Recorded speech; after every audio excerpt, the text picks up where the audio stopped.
오늘은 국립한글박물관에 왔습니다. 한글날 하루 전이라서 행사가 한창이네요.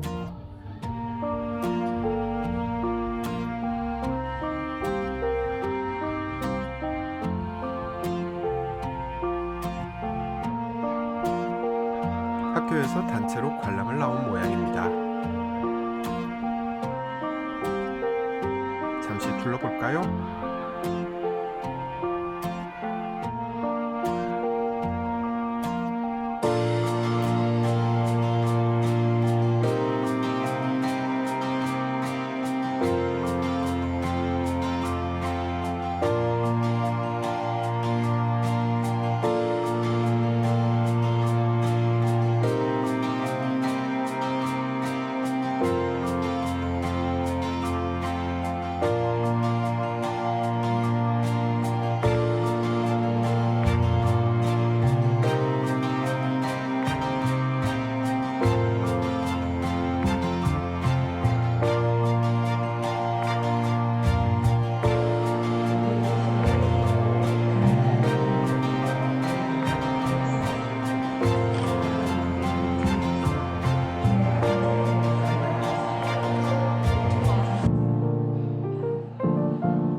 제일 눈에 띈 건 국민이 뽑은 한글의 큰 스승이라는 주제의 전시회입니다.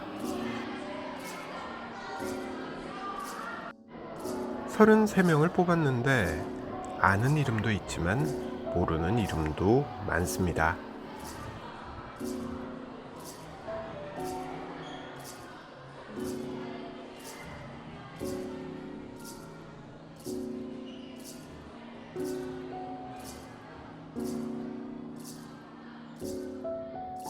스물여섯 번째로 공병우 박사가 뽑혔네요. 어렴풋하게 타자기와 관련된 분이라는 기억은 납니다. 원래는 안과 의사였다고 하죠. 그것도 한국 최초의 안과 의사입니다. 서울 종로에 있는 공안과도 이분이 1938년에 세운 병원입니다.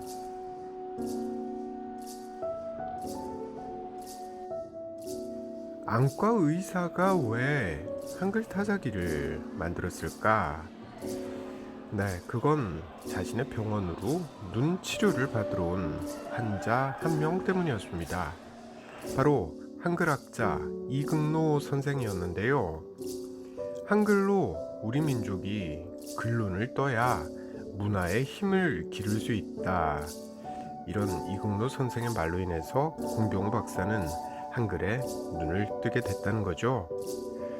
이후로 공 박사는 한글 타자기를 만드는데 매진합니다. 그 결과 1949년에 한글을 빠르게 입력할 수 있는 쇄벌식 타자기를 개발해서 한국과 미국에 특허를 받습니다. 공 박사의 한글 타자기에 대한 전시물 중에서 가장 눈길을 끈 건 휴전협정 문서였습니다. 공병우 박사가 개발한 한글 타자기로 한국전쟁 휴전협정 문서를 만들었다는 거죠.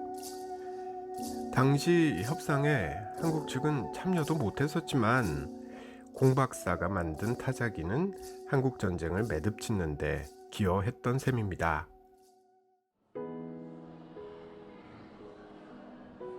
타자기 덕분에 한글은 급속도로 기계화되는 계기를 맞습니다.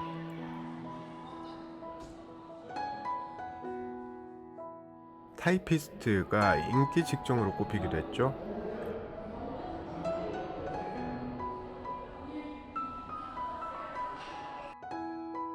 매일경제 1981년 4월 29일자 신문은요, 현대는 스피드 시대라면서 한글 타자기가 신속, 정확, 효율성이 높은 문명의 이기라고 표현했습니다.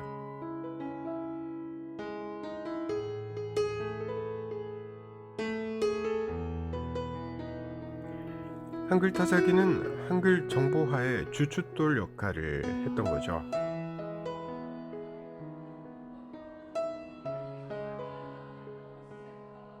타자기가 컴퓨터에게 문명의 이기라는 타이틀을 양보한 건 8년 뒤쯤인 1989년입니다.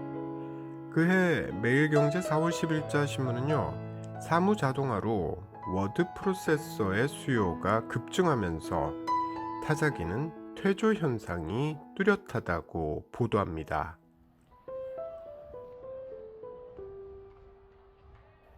저는 1992년에 대학교 입학 선물로 타자기를 받았습니다. 당시 워드 프로세서는요, 너무 비싸고 무거웠습니다. 그런데 타자기는 사이즈도 적당하고 예쁜 게 많았거든요. 하지만 안타깝게도 저는 이 타자기를 1년도 채 사용하지 못했습니다. 저를 포함해서 대부분 학생들이 그 즈음에 퍼스널 컴퓨터를 사용하기 시작했기 때문이죠.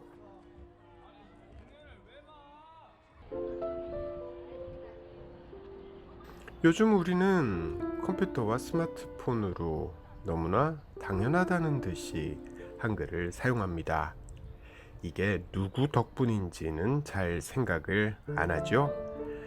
한글 기계화, 한글 정보화, 이런 개념 자체가 가능했던 거는요, 세종대왕 덕분에 한글이라는 문자를 우리가 갖고 있기 때문이고요.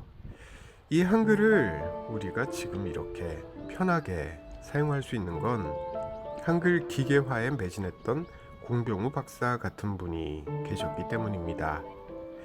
공 박사는 안과 의사라는 본업에만 충실했어도 잘 살았을 겁니다.